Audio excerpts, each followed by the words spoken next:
Hey guys, it is Brittany McAllister. Welcome to week 2 of What's Up Wednesday, where I share with you guys what's going on here in the Omaha market, Omaha, Nebraska, that is. And we will share a few other things. We've got some new no dumb questions to share with you.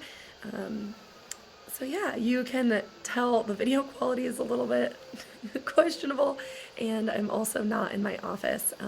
For those of you that don't know, I had a baby, my husband and I, back in May, who was born very prematurely, and so we've not been able to bring her home yet, but we are in the final stages of getting to do so. And so today I am actually doing a 12-hour shift, which is one of the things that we have to do to check off in order to bring her home. So 2 goals we have today during What's Up Wednesday is number 1, hopefully she stays asleep and none of her alarms go off. And number 2, hopefully nobody comes walking in this door so that we can get this recorded.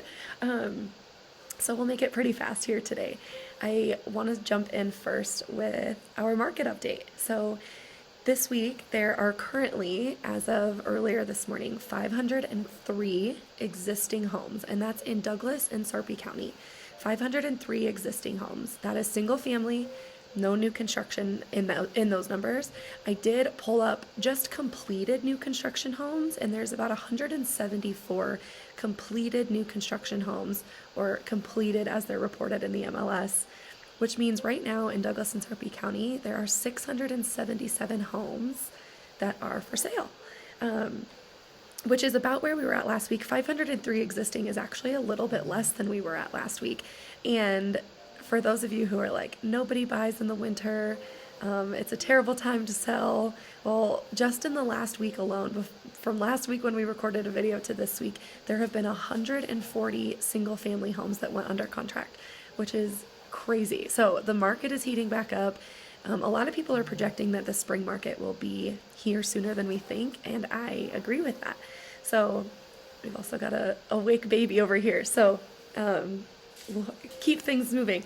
I thought it would be interesting to break down the price point in which those houses are listed. So like I said, there are 677 homes on the market right now, including the completed new construction. So 228 of those are less than 300,000 or right at 300,000.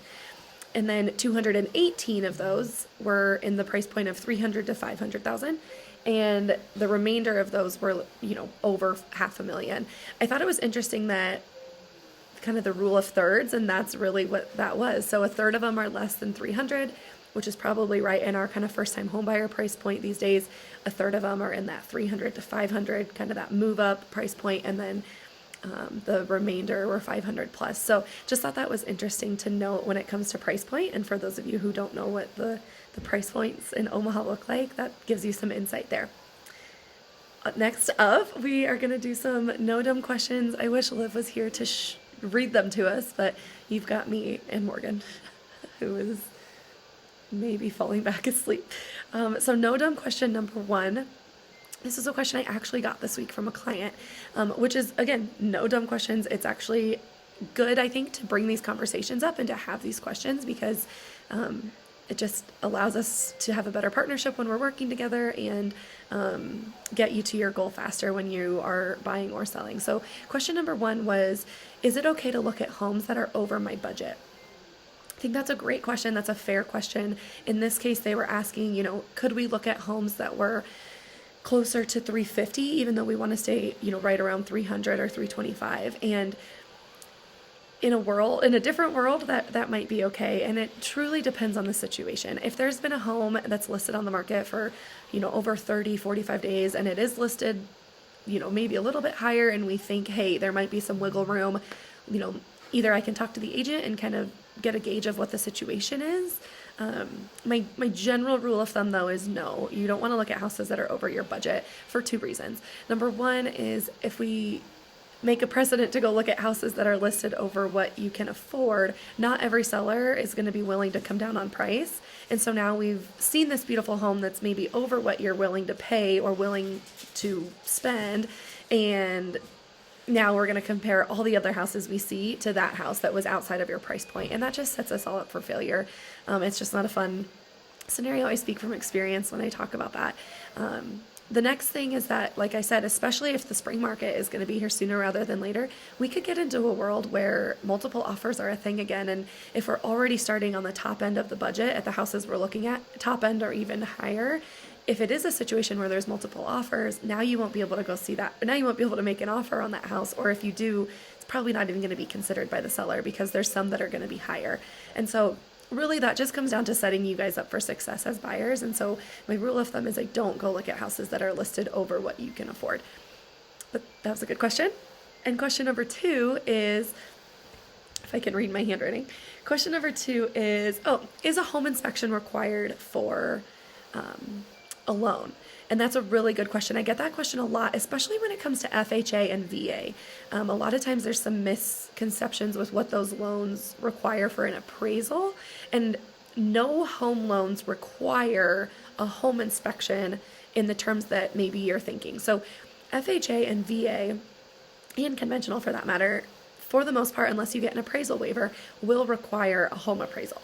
Now, the FHA and the VA appraisals sometimes can tend to be a little bit more, not picky, but for lack of a better word in this moment, usually the appraisers they have an eye for different things when it's an FHA loan or a conventional loan, FHA or VA versus a conventional loan.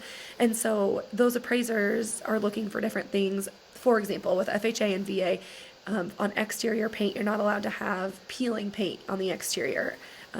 And so that's something to keep in mind. Whereas a conventional, they may not care. Now, I have had situations where they do care for conventional, so it really just depends. But in terms of like a whole home inspection where like the home inspector comes, they run all the water, they do all these things, that's not required for the loan. And that's something that you as a buyer can choose to do and can choose to pay for, or can choose to do a pre-inspection as a seller when you list your house. So really good question.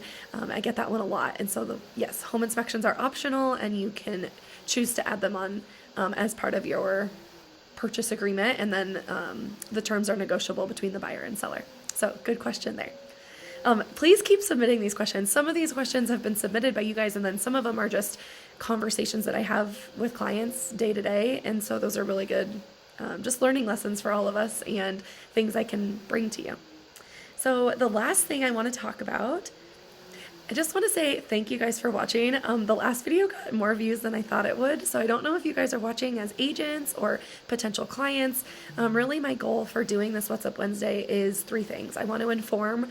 It's important to me as a market expert here in Omaha, Nebraska, that I'm sharing with you guys what I know about the market, and that I'm keeping you informed as my clients or even as other agents. I think it's important to know the information about what's going on in our day-to-day market.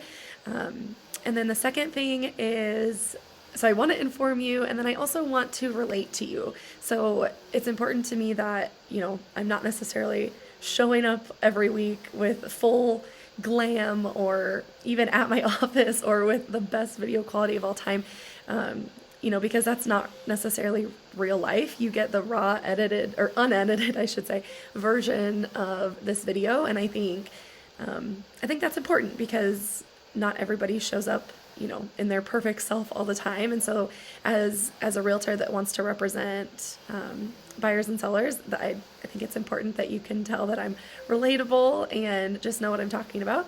And then thirdly, and lastly, I think it's important that I'm doing these videos so that I can attract new clients. And that's really, it comes down to, informing them, letting them know that I'm relatable. I'm always accepting new clients, and then just attracting the people that I want to work with. And so like I said, I'm always looking for new clients. So whether you are looking to buy, sell, invest, build, really anything that has to do with real estate, I'm more than happy to help. And that's the purpose for these videos. So I hope you guys have a great rest of your week. That is week 2 of What's Up Wednesday, and we'll be back next week.